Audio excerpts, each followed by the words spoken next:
Dosen. Perkenalkan, nama saya Gafri Emanuel Mornaya. Saya mahasiswa dari Universitas Kristen Indonesia Maluku. Saya berasal dari Fakultas Ilmu Komputer, Prodi Informatika, dengan NPM 1215201230044. Di sini saya akan menjelaskan kerangka kerja interaksi beserta contohnya. Kerangka kerja untuk memahami interaksi. Kerangka kerja adalah sebuah struktur yang digunakan untuk mengkonseptualisasikan suatu sistem. Kerangka kerja dapat digunakan untuk memahami cara manusia berinteraksi dengan komputer. Yang berikut suatu konsep penyusunan tindakan-tindakan, yaitu 1. Goal, kejadian yang diinginkan oleh pengguna. Yang kedua, eksekusi, melakukan eksekusi atas suatu tindakan dalam dunia nyata. Yang ketiga, dunia nyata, tempat di mana pengguna dapat mengeksekusi suatu tindakan dengan memanipulasi objek. Yang keempat, evaluasi, validasi pengguna atas suatu tindakan dan membandingkan dengan goal yang telah ditetapkan sebelumnya. Yang berikut ini adalah contoh gambar 7 langkah tindakan. Yang berikut jarak pemisah eksekusi atau gap of execution. Jarak pemisah eksekusi adalah perbedaan antara keinginan pengguna dengan apa yang dapat dilakukan oleh sebuah sistem, atau seberapa jauh sistem tersebut dapat mendukung tindakan yang akan dilakukan oleh pengguna. Contohnya, pengguna yang sudah memformulasikan keinginan menggunakan menu file dan memilih save. Apakah antarmuka yang tersedia untuk melakukan tindakan? Apakah di dalam menu file terdapat pilihan save?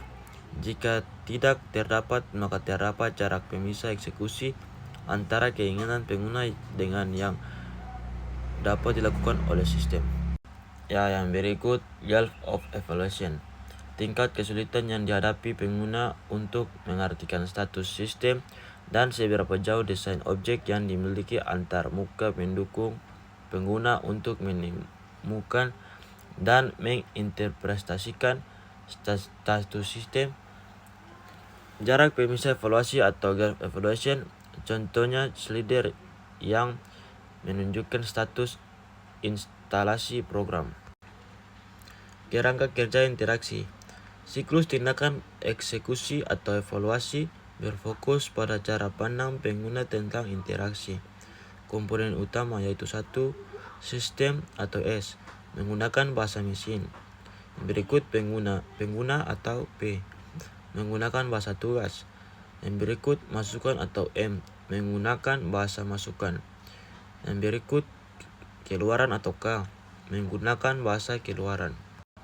Yang berikut kerangka teori. Fase eksekusi pada siklus interaksi. Yang pertama, artikulasi.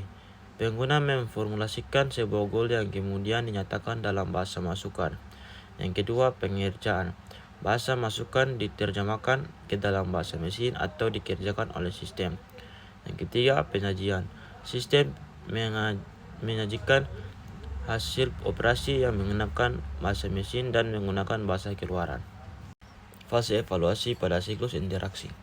Pertama, berisi langkah untuk observasi dan artikulasi, atau pengguna mengartikan hasil yang muncul di layar dan mencocokkannya dengan goal semula dan mencocokkan dengan bahasa tugas pada atribut psikologis dengan bahasa masukan. Yang berikut mengatasi kompleksitas. Yang pertama, jika perancang ingin membangun sistem yang mudah digunakan. Pertama, perancang harus memahami bagaimana pengguna melihat sesuatu. Yang kedua, melihat dunia dengan kacamata pengguna. Berikut, perancang memahami apa yang dirasakan pengguna ketika menggunakan program rancangannya. Terakhir, untuk itu perancang harus memahami bagaimana manusia mengatasi kompleksitas suatu lingkaran kerja secara teknis. Yang berikut, pemodelan sistem. Model konseptual atau model perancang. Model yang diciptakan oleh perancang. Gambar sistem atau sistem image. Sistem yang diciptakan oleh perancang yang sesungguhnya dilihat oleh pengguna. Menyangkut apa yang terlihat di layar konsep tektur Pisking, elite, tampilan dokumentasi. Hal-hal lain yang berhubung dengan sistem tersebut. Itu model mental pengguna, model yang diciptakan oleh pengguna ketika pengguna berinteraksi dengan suatu sistem. Berikut atau model mental tidak akan pernah berbentuk jika seseorang tidak pernah menggunakan sistem.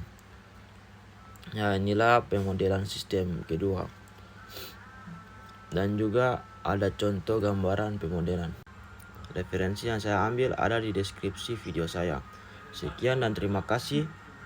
Apakah ada salah kata di video ini, saya minta maaf. Dan semoga bermanfaat untuk ibu dosen dan teman-teman lainnya. Terima kasih.